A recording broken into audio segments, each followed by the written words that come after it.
Hey, shalom, guys, and welcome to Wisdom and Torah Ministries. It's always nice to be here with you, and it is always really a pleasure to have the opportunity to share the Torah with you. In the last 2 years, to make some few announcements to all the people who are here on Facebook too. In the last 2 years, I've been focusing a lot on the Spanish ministry. I've had the great opportunity to be part of a congregation. It's called Roca Eterna in Haines City, Florida, about 20 minutes from where I live.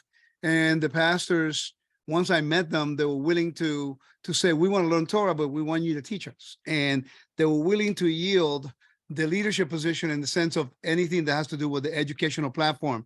And trust me to share with them and trying to help raise the level of education and Torah foundations in that congregation. After 2 years, I brought a team of 2 teachers that are friends and students, and we've been able to really do a good job there, and God has blessed us. So that being said, I was more focusing on the Spanish side of the ministry, and I've been still doing a lot of teachings in English, but more so, once a week or so, and to a special group that I'm teaching every week. When I'm home, I do a teaching at 2:30 live with questions and answers afterwards. And now I'm focusing back on the English side. I'm traveling a lot more, and I'm going to be doing some research on first century books. New Testament books, okay? First one's going to be on 1 Corinthians. And what I'm going to do, I'm going to start sharing 1 Corinthians chapter by chapter. It's going to be one chapter at a time every week, or when I'm home. It's not going to be time sensitive. It's basically going to be based on my time availability because I'm traveling a lot. But the whole idea is to share the New Testament, but not the normal way everyone's doing. I'm trying to find a different way to give you more information about context. I think context is paramount when we deal with the New Testament, specifically 2,000 years removed from the storyline and the narrative. So what I'm going to do, I'm going to be following a what is called the educational ladder. I call this an educational ladder. Okay, so let me show you what I mean. And my educational ladder is it's a format of study that I've used in the Spanish community that has really helped the community there. And I want to show you what it is. And the way I'm going to be able to follow the blueprint of teachings from now on is I have a lot of people worldwide who study with me. And they've always asked me, how is it that I make connections and what is my focus? So I began to develop a methodology. This methodology is just my way of studying. It's based on certain themes in the Bible: covenants, righteousness and justice, honor and shame, new creation motif, chaos and order, sacred space. And then in the center is a temple in the name of God.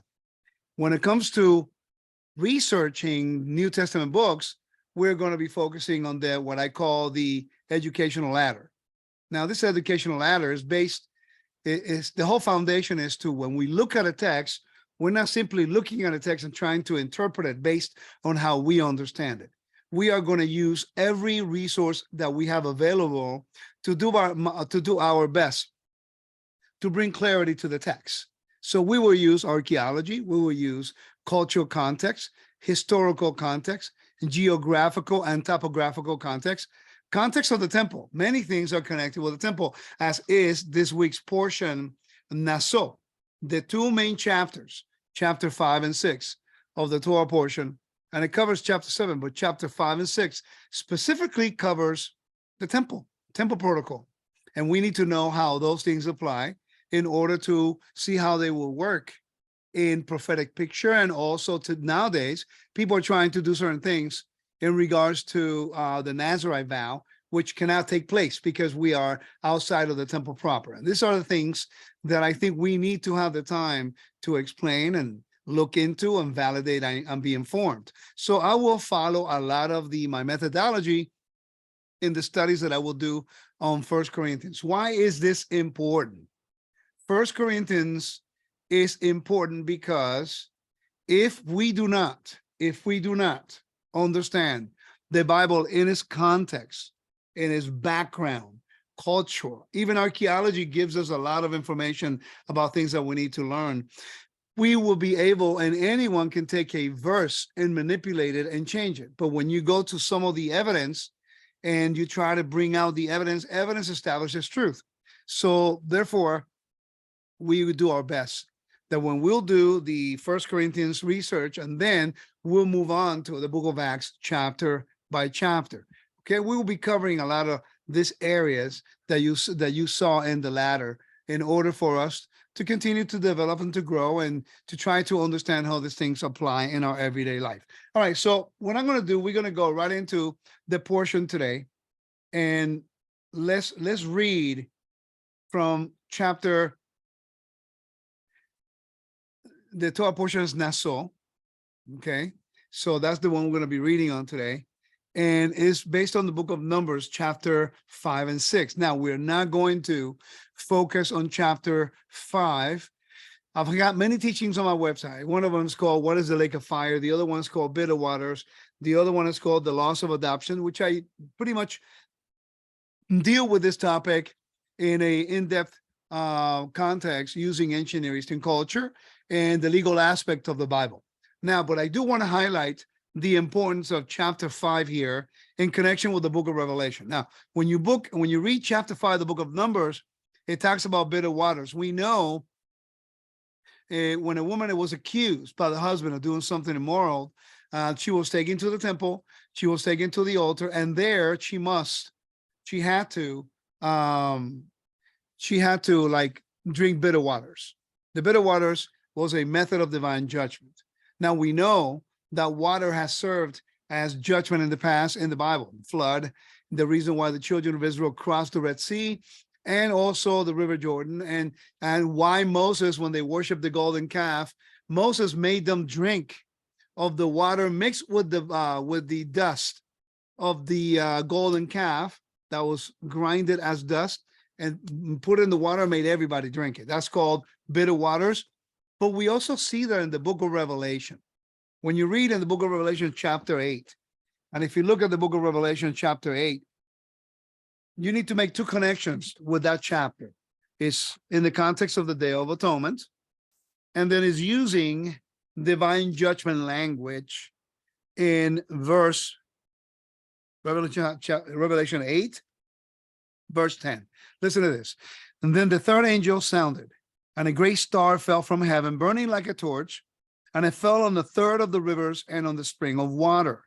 And the name of the star was wormwood, and a third of the waters became wormwood, and many men died because from the water, because it was made bitter. Now, if you continue to keep reading, you're going to know how there will be a woman sitting on an animal, on a beast, and she is basically a prostitute or fornication. It's talking about impurity. This is divine judgment, and it's directly linked to Numbers chapter 5, as well as when Yeshua partook of the bitter herbs, the vinegar in the sponge.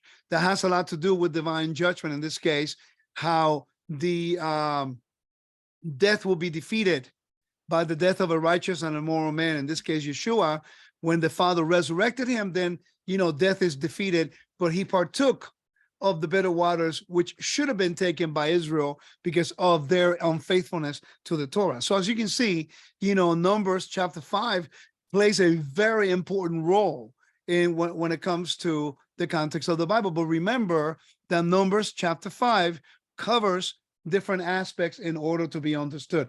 When you go back to the educational ladder, this is what you see. What you see is that you have to understand the archaeology. Where were these things practiced? Where was divine judgment practiced in the ancient world? Now, I got a book. Let me try to find it. I know where it is, so I can find it right away. But it's called Everyday Life in the Ancient Near East in Mesopotamia. Everyday Life in Mesopotamia by Jean Votero. Now, I highly recommend you consider getting this book. And in chapter, I got it marked right here. In chapter 12, it talks about the ordeal. It's an article by Bertrand Lafont, and it's an amazing article. What's interesting is that it's not very long. It's a short article. And I've been able to learn a lot about divine judgment in the Bible, as well as in the ancient world. And there's a book that I saw in Hebrew University, at the Hebrew University, that is called The Ordeal. It's probably about this thick. And man, I took the title and I didn't get the writer, but I could not find it anywhere. It's out of print. And that's the book that I'm trying to find, how they used to do the ordeal in different countries around the world. So this is only one example of how you can learn the cultural background and the archaeology, historical context. And remember, the fact that Numbers chapter 5, we are told that they needed to bring the woman to face the Lord in the presence of the Lord, which was an idiom for the tabernacle. You needed to go to the eastern door of the tabernacle, okay, the entrance of the tabernacle. When you can see the altar, you cannot go in. She could not go in, but she would be able to be there in front of the presence of God. And now it involves the temple. She needed to bring an offering, a korbanot. So therefore, you please consider this. Every time you read something in the Bible, and in this week's Torah portion, we have, I think, 18 commandments. 18 commandments in the Torah portion Naso. 12 of them is in chapter 6. 12 of them is in chapter 6. So there's a lot of commandments within this Torah portion that sadly we never really consider looking into, because we read the text, but we're not really studying the text at times, and we're not aware of the commandments and its legal aspect of it, and where and how and whom do they apply to. By the way, we make the same mistake when we read the rest of the Bible. And I think we need to reevaluate the way we study scripture, because sometimes we can take a verse and apply it incorrectly, devoid of its cultural, historical, archaeological, and geographical context. 613 commandments, 279 are directly linked with the temple, and these 2 chapters in this week's portion, chapter 5, the bitter waters, and chapter 6, the Nazarite vow, is directly linked to the temple and also in prophetic picture. So this is what I'm going to do today. Today, what I want to do is focus on the book of Acts. We will read parts of the book of Numbers chapter 6. But the reason why I'm going to the book of Acts is because in the book of Acts, we have a narrative, we have a storyline in which it mentions a vow. For example, in Acts chapter 18, verse 18, it tells us, so Paul still remained a good while he took leave of the brethren and sailed for Syria, and Priscilla and Aquila were with him. He had his hair cut off, a Cenchrea, for he had taken a vow. So we have a very important information. It requires historical, archaeological, cultural, and temple of the context, and geographical. It involves all those aspects of the ladder. And I will show you what I mean by that. Okay. Now, where is he located on the map?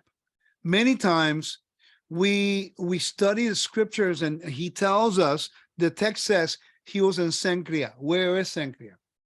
When we look at the text and we look at an atlas, I'm looking for the Sundervan Atlas of the Bible. We're looking at a map of the Mediterranean right here. This is Greece.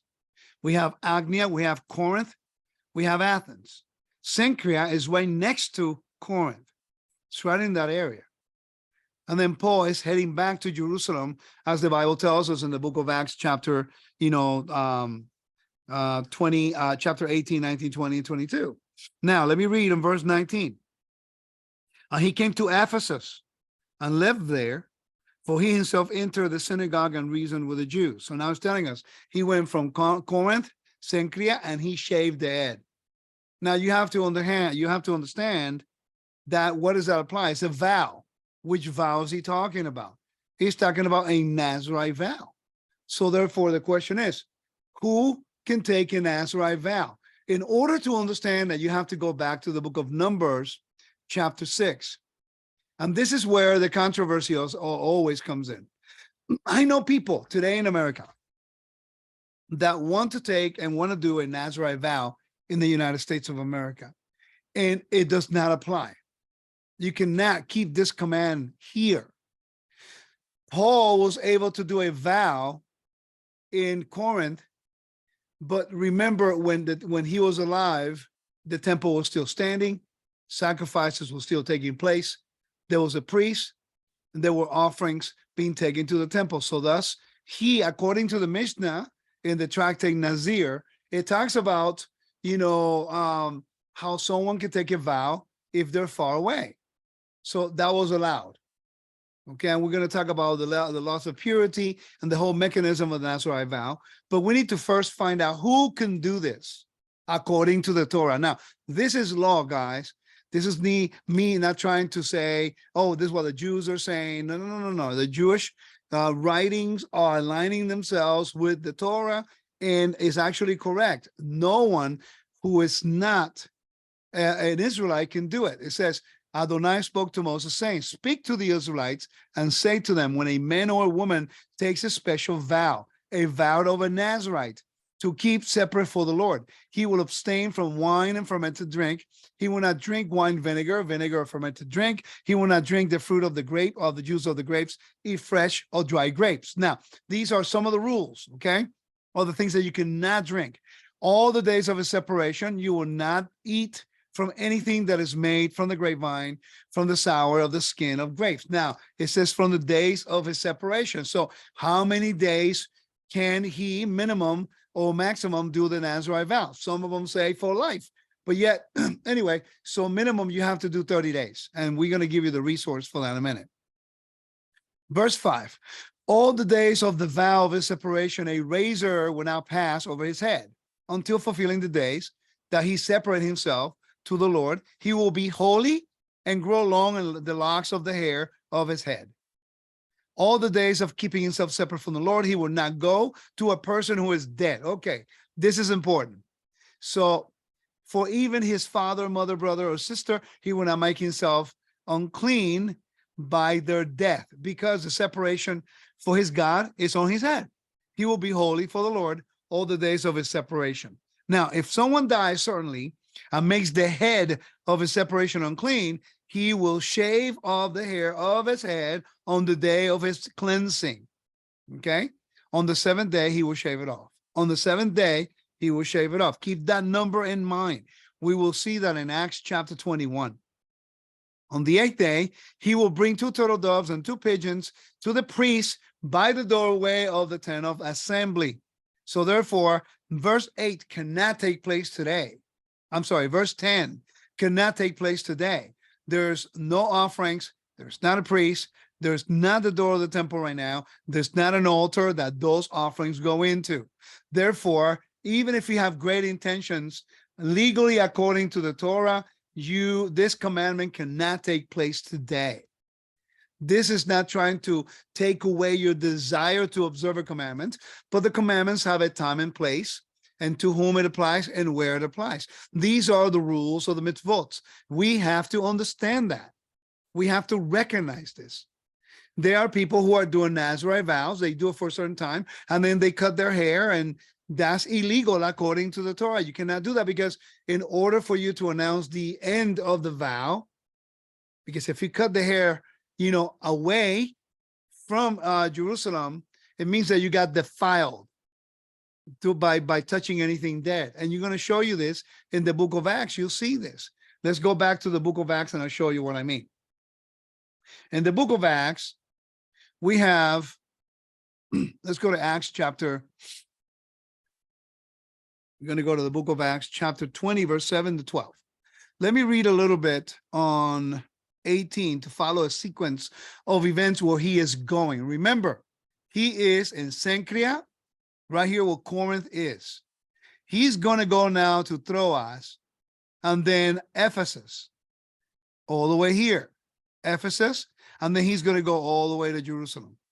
Remember, these are the steps that he's taking. Now, if we follow the storyline tells us he shaved the hair, he had made a vow. He's giving you a storyline, okay? And it says in verse 19, so they arrived at Ephesus, and those who left behind there, for he himself entered the synagogue and discussed with the Jews. And when they asked him, stay for a longer time, he did not give them his consent, but saying farewell and telling them, I will return to you again, if God wills. He sailed from Ephesus. So he goes from, he went from Cenchrea to Ephesus in chapter 18, correct? And then he goes to Caesarea. He greets the church. Now you keep reading. Now a certain Jew named Apollos, a native of Alexandria, and arrived in Ephesus, an eloquent man who was well versed in the scripture. Now he keeps telling you the story about this whole thing, right? Then he goes into chapter 19. It's as if the story is telling you, well, he shaved the hair, he was in Cenchrea, he went to Ephesus, and then he went to Caesarea. In between, there's more of the storyline, right? And now he's going to go back to Ephesus. Watch this. It's going to tell you the story in Ephesus. It says, and it happened while Apollos was in Corinth, Paul traveled through the inland regions and came to Ephesus, and found some disciples.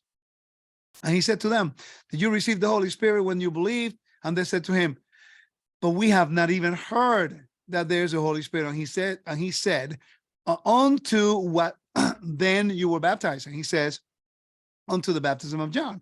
And then you know the whole story. He goes into the synagogue. He says, so he entered the synagogue and was speaking boldly for 3 months, discussing the attempting and convince him concerning the kingdom of God. And when some came hard, you know, the whole thing. And then in verse 11 says, and verse 10, and this took place 2 years, so that all who live in Asia heard the word of the Lord, both Jews and Greeks. Telling you the story, right?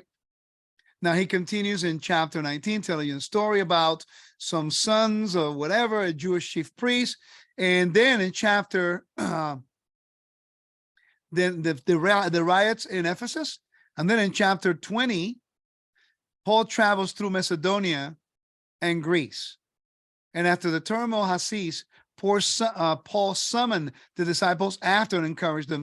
And he said farewell and departed, traveled to Macedonia. And after he had gone through those regions and encouraged them at length, he came to Greece. And he stayed 3 months because a plot was made against him by the Jews. So we know the whole story, right? And then verse 7, watch this. On the first day of the week, when he had assembled to break bread, that's basically after Havdalah, Paul began conversing with them because he was going to leave the next day, and he extended his message until midnight. Now there were quite a few lamps. Now what we have here is that a gentleman, a certain young man named Eutychus, who was sitting on the window, was sinking into deep sleep, while Paul was conversing at length.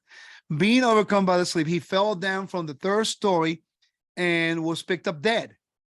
But Paul went down and threw himself on him, and putting his arm around him, says, do not be distressed, for his life is in him. Now remember, he's dead. So now he becomes ritually unclean because he touched the corpse. And according to the laws of the Nazarite, you're not allowed to be defiled by a corpse.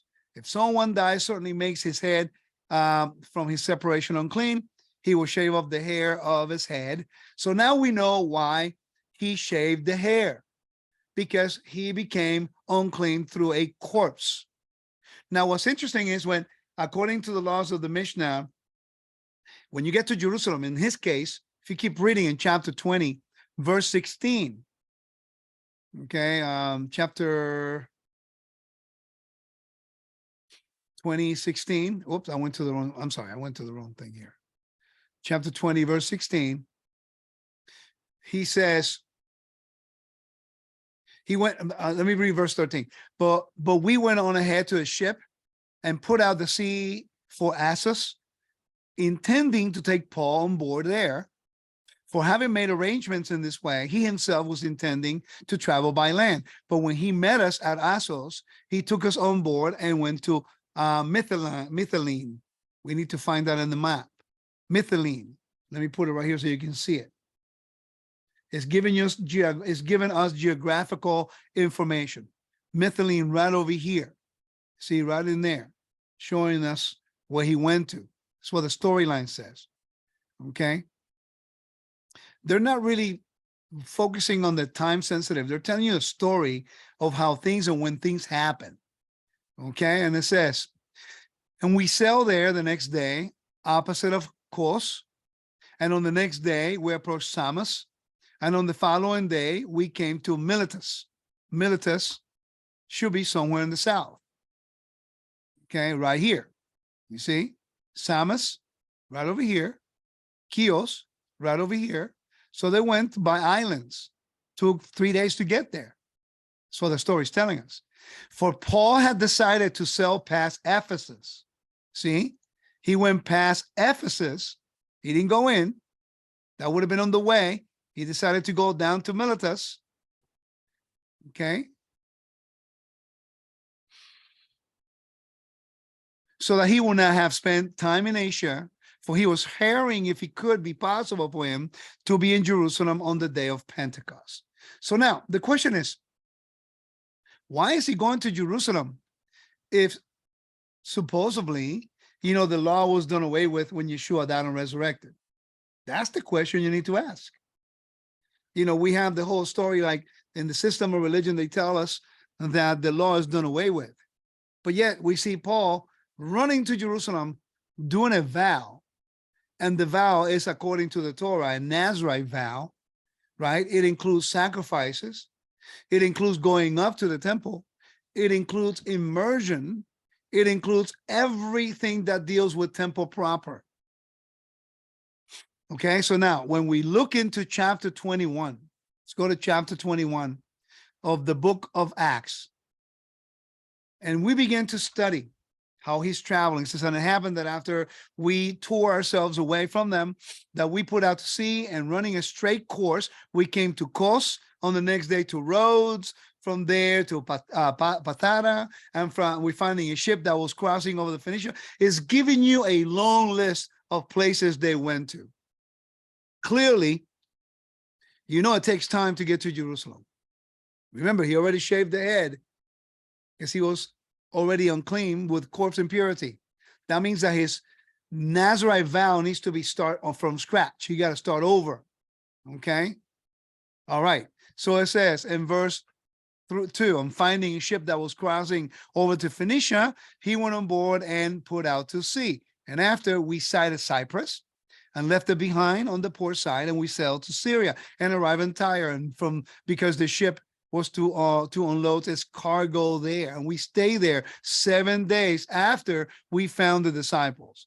And we keep telling Paul through the Spirit not to set foot in Jerusalem. And it happened when our days were over, we departed, went our way, while all of them accompanied us together with their wives and children as far side of the city. Now we know the whole story is telling us there.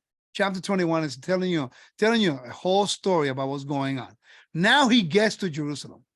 Now he gets to Jerusalem because the Torah tells us that it is a commandment for all the males to show up during the high holidays. He's going. Now remember that if you live within a radius, I think it's 28.7 kilometers, a radius from Jerusalem all the way to Modi'in, there was a radius. Anyone living within that radius in the time of the first century, okay, they have to go up to Jerusalem. If you live farther away, then you didn't have to go up to Jerusalem for the feast. Okay, so that's important also to remember. Now, Paul wants to go to Jerusalem for the feast. It is a command. Now he's willing, able to go. Now, okay, so it says, when Paul, verse 17 of chapter 21, and when we came to Jerusalem, the brothers welcomed us gladly. And on the next day, Paul went in with us to James. James was the leader of the Nazarene council.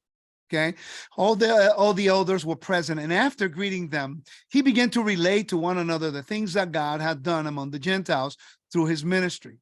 And when they heard this, they began to glorify God, and they said to him, "You see, brother, how many 10,000s there are among the Jews who have believed, and they are all zealous, adherent of the law."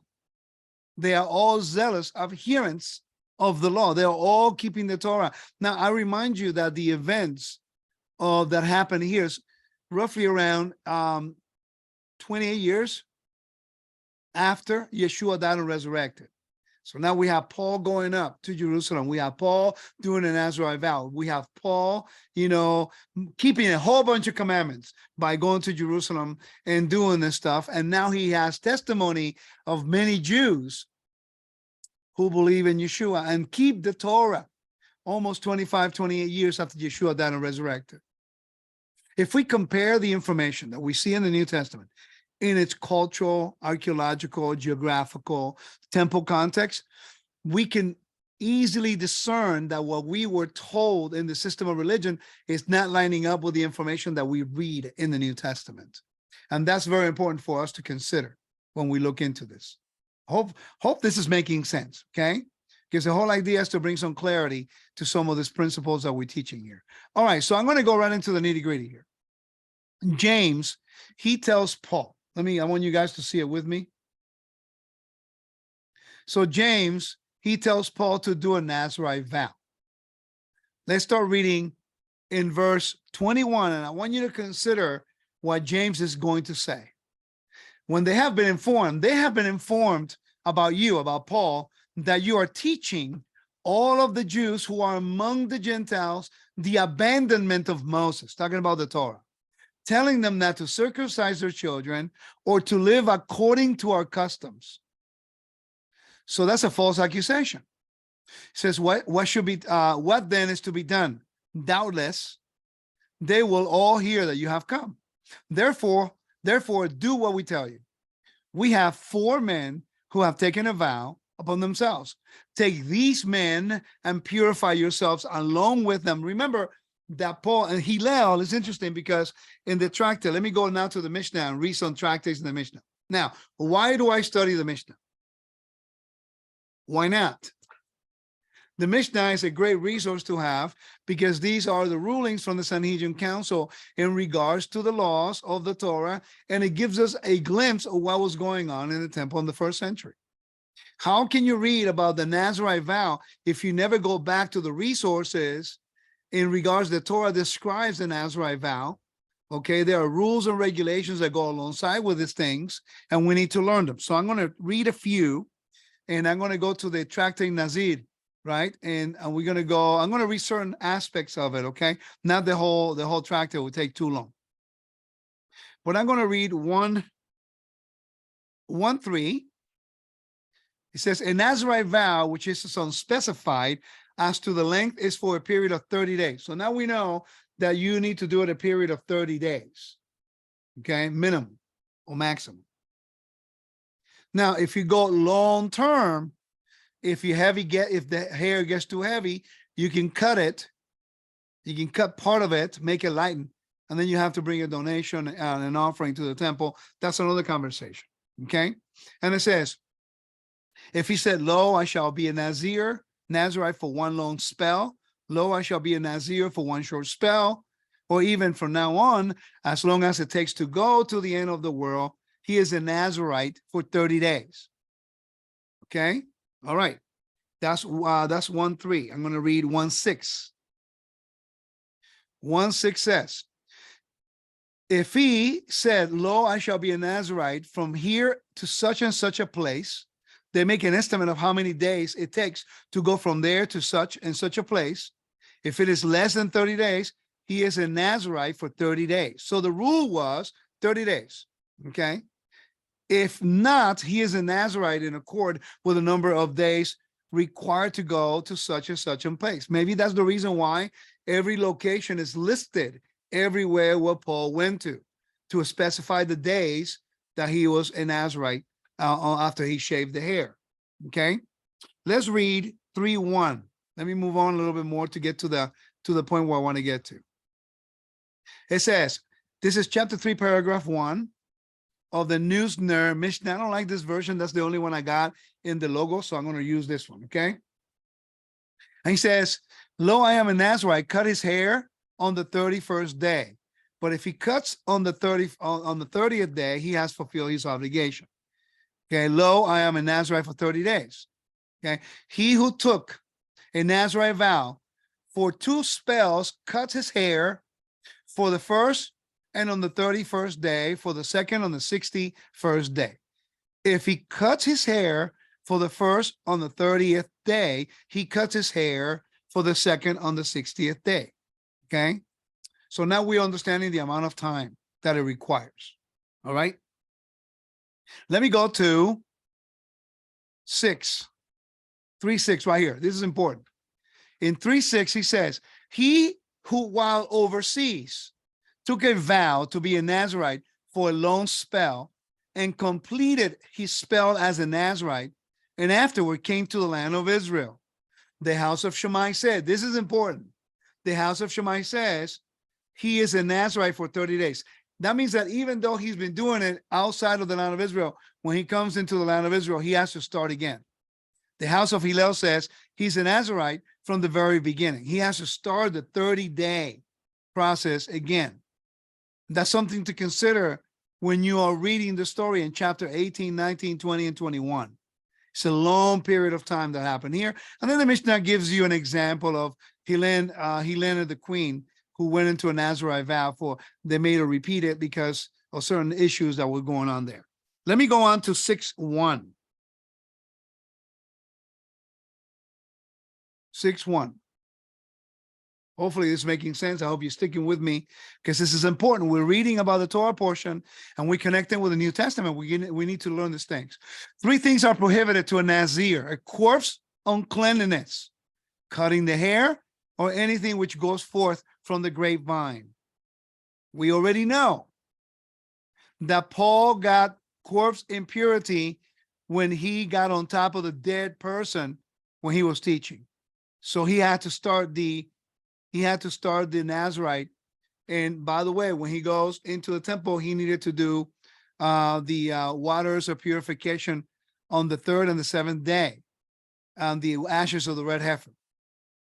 Okay, so I think you get the picture now of how this really works. Now, it's interesting because when you look into the New Testament and you start understanding its context, the biblical context of what we're reading, the storyline changes. So now I'm going to show you, and the reason why I'm covering this chapter in connection with the Nazarite vow in chapter 6, that's the Torah portion for the week, but many people really do not consider looking into a deeper understanding what Paul was dealing with. What have we learned? He cut the hair, shaved it.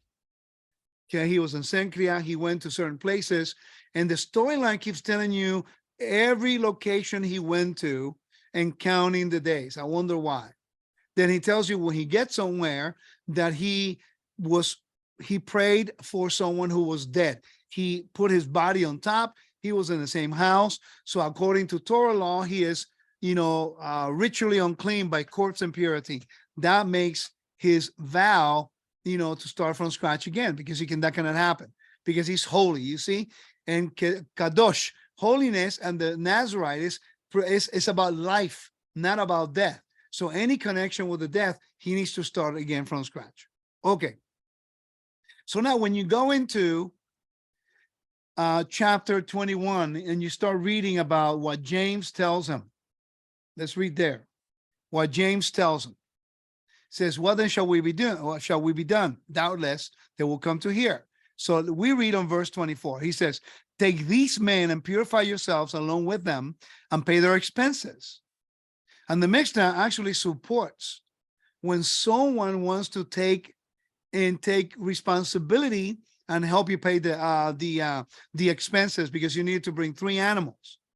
You needed to bring 3 animals. You find that in the book of Numbers, chapter 6. It tells you which type of animals you have to bring. And verse 11, and the priest will offer for one a sin offering, chataat, which is purification, and one for burnt offering. That's a free will. And he will make atonement for him because he sinned concerning the corpse. He touched something unclean. So he needed to be purified in order to go into the temple. He will consecrate his head on that day. He will rededicate to the Lord the days of his separation. You see, that's what happened with Paul. He needed to rededicate himself because corpse impurity. Now, verse 13. This is the regulation of a Nazarite for the day of his fulfilling of the days of his separation. So now we go, he's in Jerusalem. He started the Nazarite over. Now he's announcing the end of the Nazarite. Now we know he was in Jerusalem at least prior, 30 days prior to Pentecost, or the time frame that the book of Acts 21 is telling us, because it was minimum 30 days. Okay, so it didn't take just one day like it would today if you fly over to Jerusalem. You know, it went through a long period of travel, and then you have to be there, start from scratch again. So he got there with ample time. This is the regulation of the Nazarite for the day of his fulfilling of the days of his separation. One would bring to him to the door of the tent of meeting of the assembly. Now, that means that when Paul is going to announce the end of the vow, he needed to go to the Nicanor gate. The Nicanor gate is east of the tabernacle, of the temple. East of the temple is the equivalent to the eastern gate of the tabernacle. That's what the Nicanor gate is. If you want to know more, please consider going to your app store and download Second Temple app. Okay. All right. So when you look into the verses here, tells you specific instructions. He will present his offering to the Lord. Now, by the way, both elements, verse 9 to verse 12, is already found in Acts 18 to Acts 21. Now Paul is in Jerusalem, and now he's going to fulfill verse 13 or verse 16 to verse 17, because now he began the process again, and now he's going to announce the end of the vow, in which he's paying the expenses for 4 other people. Okay, so there are regulations. The word regulation here, let's see what the word is the instruction, the Torah. So the instruction you have to follow. Okay, it says he will present his offering to the Lord, 1 ram in its first year without defect as a burnt offering, 1 ewe lamb in his first year without defect as a chata'at, sin offering, and 1 ram without defect as a fellowship offering or a peace offering, and a basket of unleavened breads, finely milled flour, ring-shaped bread cakes mixed with oil, a wafer of unleavened bread smeared with oil, and the grain offering and their libations.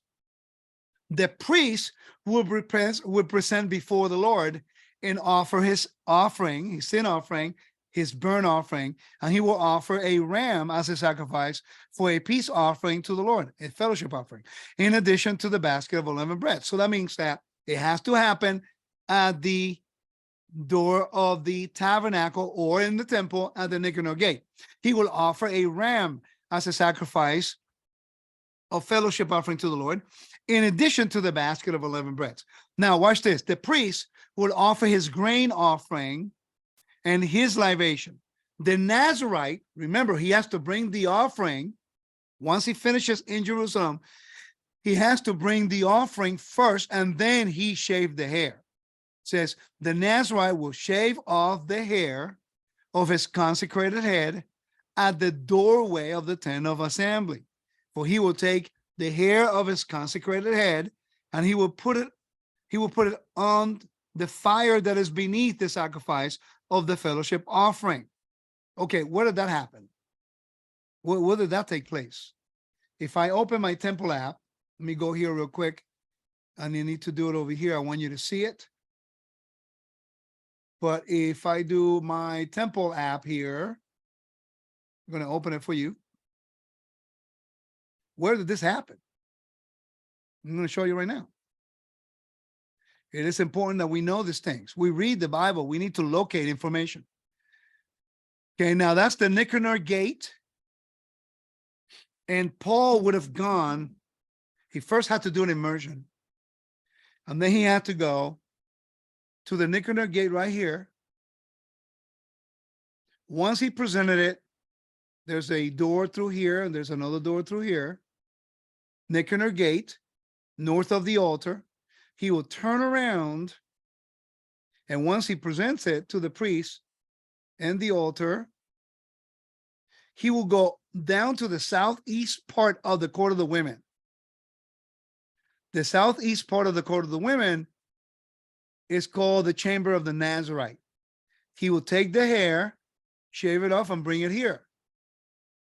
And once you do, you put it underneath that particular, you know, uh, vessel that you see there. You see? He said the southeastern one was the Lishkat HaNetzarim, for those in Netzarim would boil the peace offering and shave their hair and cast under their pot that you see there. So that will take there. That's the protocol that would happen when Paul went to the temple. This is what he had to do. Now I want to ask you guys a question on Facebook and also here on my study. How many of you have never considered doing a tour of the temple, trying to follow the steps that Paul needed to do according to what the text tells us? And this is important. I think we have to come to the place in our studies that we have to confront these issues and actually study them out so we can get a better understanding. Okay, so let's go back to the book of Acts chapter 21 and continue the story time, the storytelling that we have here. So now we know that Paul, he needed to wait a certain amount of days, 7 days. It's going to tell you in a minute, but I want to read here in verse 24. He is taking their expenses. With 4 other men, bring the sacrifices. They bring the offerings. It tells you. Okay, it tells you the reason. Take these men and purify yourself along with them and pay their expenses so that they may shave their heads. Well, you cannot shave your head unless you bring their offerings to the Nicanor door. According to Numbers chapter 6, you got to go to the eastern side of the temple and you got to present it there. You got to see the priest. They have to do all the protocol of the sacrifices, the 3 animals, and he's presenting 15 because he's paying for the people too. So therefore now after he does that, then he has to go and he has to do the rest in that chamber that I showed you. And he was on his way of doing so. So watch this.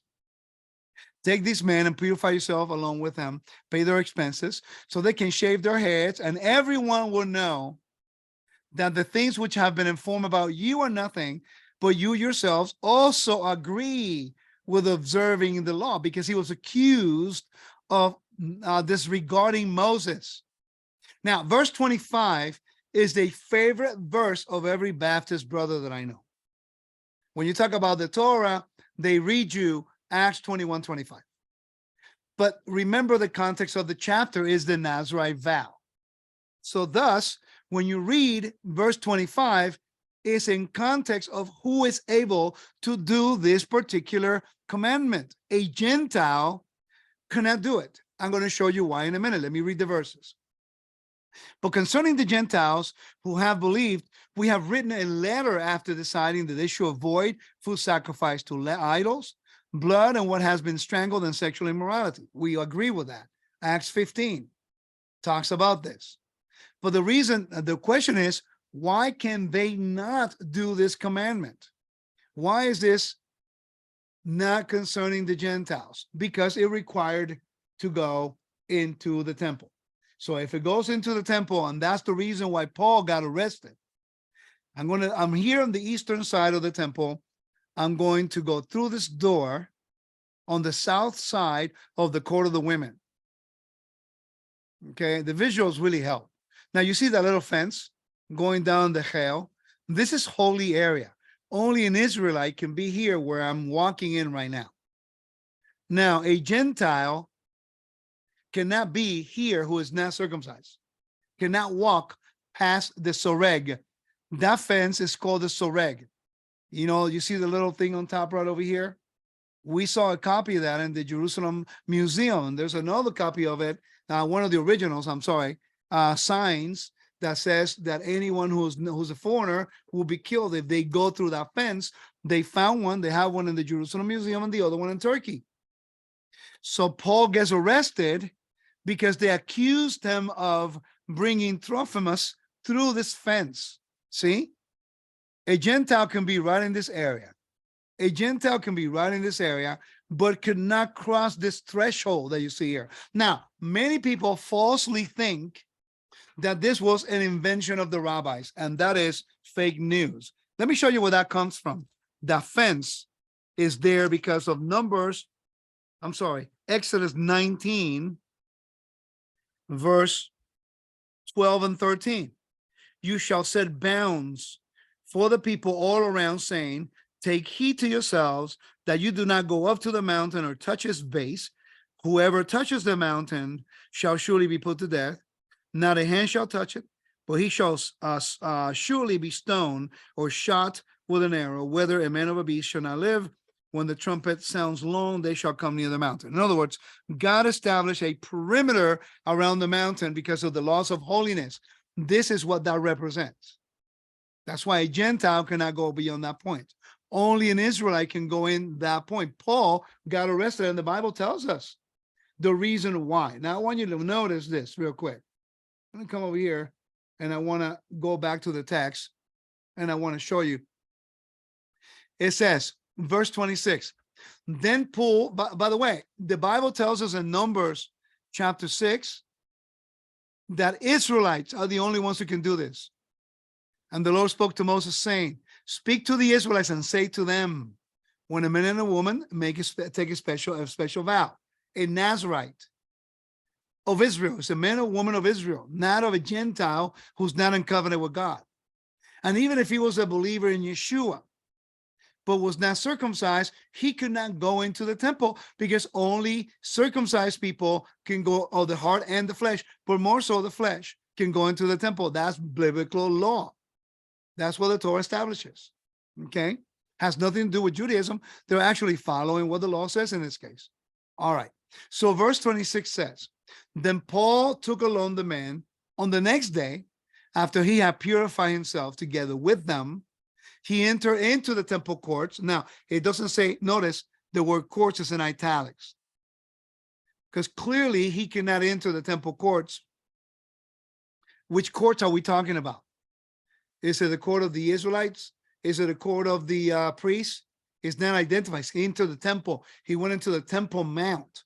There are different areas of the Temple Mount, okay, announcing the completion of the days of purification until the time the offering will be presented on behalf of each one of them. So now you know he went into the court of the women per se. We can identify there. And he's announcing the purification, the days of purification. Now notice, but when the 7 days were about to be completed, now you see he announced it. And now verse 27 says, now when the 7 days were about to be completed, the Jews from Asia who have seen him in the temple, who've seen him already, okay, now they're accusing him, stirred up the whole crowd and laid hands on him, shouting. I want you to pay attention to what they're shouting. Israelite men, help. This man who is teaching everyone everywhere against the people, against the Torah, and against this place, the temple. That was the accusation why he got arrested. And furthermore, he has brought Greeks into the temple and has defiled this holy place. For they have previously seen Trophimus, the Ephesian, in the city with him, whom they thought that Paul had brought into the temple. It was based on a false accusation. Okay? So what we have here is that Paul was following the Torah, fulfilling the requirements of what a Nazarite vow was, and it clearly tells you the accusation that they were accusing him that he was teaching against the temple, the place, Hamakom, the people, Israel, and the Torah. And because of those three things that they accused him of doing, which was a lie, they arrested him. Are people teaching against the temple, against the Torah, and against the people? That's a very serious thing. So we've learned today a timeline following the educational ladder, that you need a little bit of a geographical location. We studied the map in the atlas. We found out what the story tells us, point of departure, and every place where he went to, outlining how many days he's taking between time and doing that time. We know he went to Jerusalem. In Jerusalem, he goes directly up and meets with the leadership. He goes to Jerusalem to observe the feast. If you are within the radius that you're supposed to, you got to go up to Jerusalem. He went up. He's fulfilling that commandment. Then they tell him to do a Nazarite vow. And then he's fulfilling a whole bunch, 12 commandments, until he got arrested. His desire was to fulfill every single commandment dealing with the Nazarite vow, which are 12. But then he gets arrested. So anyone who tells you that Paul was not following the Torah, with due respect to the audience, you're not really reading the scripture correctly. But let me tell you what we're missing. The reason why many people can formulate an argument against the Torah, even using Acts 21, is because the audience, some of us, we are removed from the narrative, from its culture, from its context, in its environment, and it's easy to create a different narrative using some elements of truth within the Torah, within the New Testament. And we owe it to ourselves to validate the information. So what have we done today? We went to Numbers 6. That's the root of the Nazarite vow. The moment that Acts 18:18 says that Paul made a vow, the fact that it gives you information that he shaved the head, now you know it's a Nazarite vow. It's not a regular vow that he took. It's a Nazarite. And then later on, the chapters tells us when he went and then he laid on a dead person, then you know it's because of corpse impurity. Now, many people want to follow the perfect timeline and things. Remember, the New Testament writers, they're not really concerned about giving you everything in a direct timeline at all times. There are times that they do. And when they do, you got to pay attention. But this is a story that he's telling you about events that occur, and therefore they're not really interested per se in giving you every detail of every day of exactly everything, how it happened. It's giving you an overall picture of what was going on. And by the way, when we follow the picture that we have here in the scriptures, we find specifically the importance of understanding the Torah to know how Paul kept the Torah and kept the commandments and was willing to bring sacrifices that are required in the Nazarite vow 28 years after Yeshua died and resurrected. So the question is, why do they keep telling us that the Torah is not for us today? When Paul clearly was following Torah years after Yeshua died and resurrected. And why would James tell Paul, do a Nazarite vow? James was the brother of Yeshua. Why would he say that to Paul if in fact the Torah was null and void at the cross? Ladies and gentlemen, we're not getting the whole story. Something is going on. Let me tell you why. And I've been saying this all along, and I say it all the time, and people actually get upset with me because I keep repeating it over and over and over. Something that I learned from my teacher, Joseph Good. He said to me a long time ago, he said, if you understand the temple, you will understand the Bible. And I have to say that he was right. How can we talk about Acts chapter 18:18 and Acts chapter 21 without connecting it with the temple proper and its functions? It is irresponsible, ladies and gentlemen, to study Acts 21 and never talk about how things were done in the temple to understand the narrative that we're reading. So please consider researching this a little bit more. This week's Torah portion is full of amazing information that we need to learn in order to understand how relevant the Torah was in the first century and how relevant it should be today. So what have we learned today? We learned that even if you have good intentions, you cannot observe a Nazarite vow today. It's a commandment, but you cannot keep it. Because first of all, it requires sacrifices, a temple, altar. It required a procedure, a legal procedure established by God as to how you make the announcement to finish the vow. Okay? If you're not an Israelite, and if you don't have circumcision, you will not be able to do that in the time of the temple because you cannot go into the temple because you have to make the you have to announce the end of the vow in the temple, like it says in the Bible. So therefore, verse 24 is correct. But in regards concerning the Gentiles who have belief, we have written a letter about them to avoid that they should avoid food, sacrifice to idols. They cannot do a Nazarite vow. First of all, they don't live in Israel, and many of them didn't have circumcision. Okay, and if they come to Israel, if they don't have the circumcision, they cannot go in, even if they follow the Torah and even if they believe in Yeshua, they cannot go into the temple courts because they don't have the physical circumcision, which is a requirement. So you see, we need to understand time and space, how things apply. And many people say, well, we want to do it because is we want to learn the spiritual application. So we are doing a mock practice. No, teach it, but don't do it because you cannot do it according to the Torah law. And this is something that I want you guys to consider when you study. Study the temple, seriously. I'm praying that you will consider this. You know, the whole New Testament is full of temple language. And I think it's important for us to understand. Amen. May the Lord bless you and keep you guys. Thank you so much for joining me today. I pray that these teachings are edifying to you. I'm trying to also put them on Facebook. I'm coming back, teaching a lot more in English on Facebook via Zoom.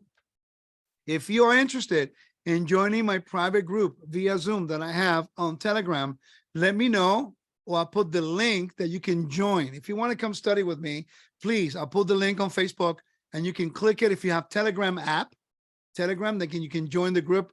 The group is there to make announcements, to put information, educational thing. If you want to argue and debate and create some crazy theologies, please don't join the chat. But if you want to come and just share and, study together and, allow me to share my thoughts and some of the research, and you go back and validate it, join us, let us study, let us grow together, okay? And remember, pretty soon I'm going to be doing my research on 1 Corinthians, chapter by chapter, using the educational ladder. I pray that it will be a blessing to every single one of you. Please continue to share my website, wisdomintorah.com. Please consider, joining us and study with us. We are doing a lot of work there for you to have a lot of information on different topics. And I pray that it's edifying to you. May the Lord bless you and keep you guys. We'll see you soon, okay? Shalom.